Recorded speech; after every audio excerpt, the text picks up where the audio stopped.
په دې ګرمۍ کې په دې اوړي کې هره ورځ به موږ او تاسو اورېدل او اورو به چې فلانکې ځوان فلانکي دریاب له لاړه چکر له مړې کور ته راوړه اوبو ډوب کړي. ډېر ځوانان زلمي زلمي ښایسته ښایسته ځوانان زموږ نه اوبه وړي. ولې وړي؟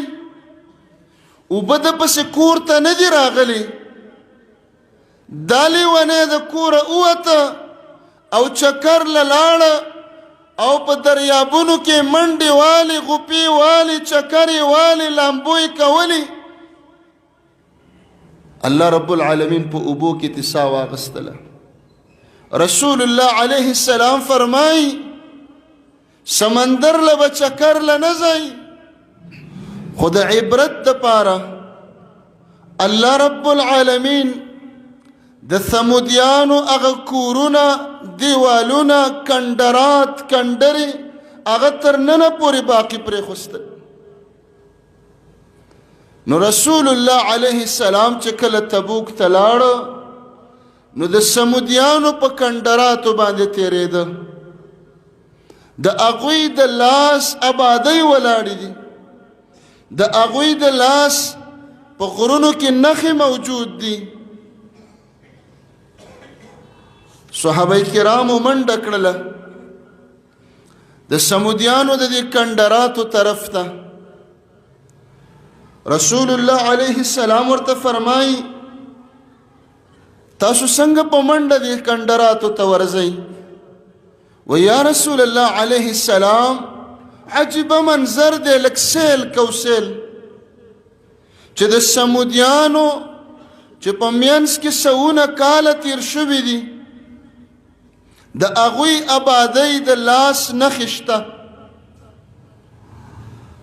رسول الله علیه السلام ورته فرمایي د دې نه هم عجیبه درته زه درښیم،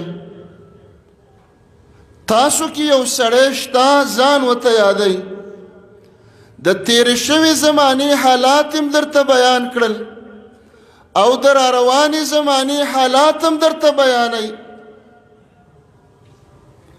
نو رسول الله علیه السلام صحابو ته فرمایي وای دې ځایونو ته مه ورننوځئ، د عذاب ځایونه چې په کوم ځای باندې عذاب تیر شوی هغه ځای له به نه ورځئ، په یو شرط به ورځئ چې تاسو به باقي نه جاړئ.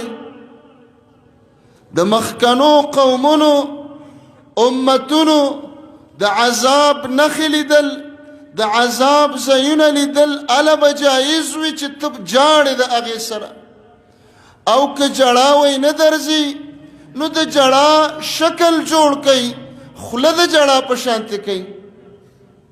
او رسول الله علیه السلام تقنعه لکه څنګه چې زما دا رومال په سر دی دقه شانتې صادر په سر او په منډه باندې د دغه ځای نه تېر شي. صحابه ورته وایي منډه ووهئ په دې ځای کې. ولې؟ ان یصیبکم مثل ما اصابهم، اسې نه چې تاسو ته هغه عذاب در ورسیږي چې په دې خلکو راغلی. الله په دې ځای کې غصه شوی و، د عذاب ځایونو ته به نه ورځئ. صحابه کرامو دغلته اوبه وي، دوه ځایونو کې اوبه وي، په هغه اوبو باندې اوړه اغږلي وو، اوښانو څاروو یې ورکړی وي، لوښي یې ډک کړي وو.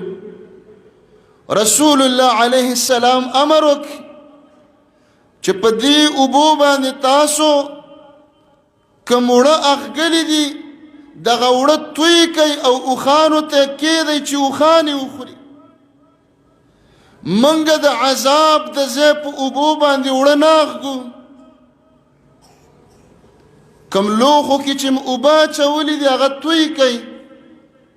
او بیا یې ورته وویلې چې د اوبو ځای هغه دی، د هغه ځای نه اوبه وڅکئ او لوښي ډک کئ چې د کوم ځای نه د صالح علیه السلام اوښې اوبه څکلي دي هغه ځای له ورشئ. رسول الله علیه السلام صحابه منع کړل چې داسې ځایونو ته مه ځئ. زمونږ مسلمانان د مخکنو قومونو د عذاب ځایونو ته چکر ولځي، جړا خو پرېږده، هغه ځای کې تصویران وباسي، دا یادګار او دا یادګار او دا یادګار. په دې ګرمۍ کې، په دې اوړي کې هره ورځ به موږ او تاسو اورېدل او اورو به چې فلانکې ځوان فلانکی دریاب له لاړه چکر له مړې کور ته راوړي، اوبو ډوب کړي. ډېر ځوانان زلمي زلمي ښایسته ښایسته ځوانان زموږ نه اوبه وړي. ولې وړي؟ اوبه د پسې کور ته نه دي راغلي، دا لیونی د کوره ووته او چکر له لاړه او په دریابونو کې منډې والي، غوپې والي، چکرې والي، لامبوی کولی. الله رب العالمین په اوبو کې تسا واغستله. رسول الله علیه السلام فرمای سمندر له به چکر له نه ځئ. څومره مسلمانان روان دریاب او اوبو له به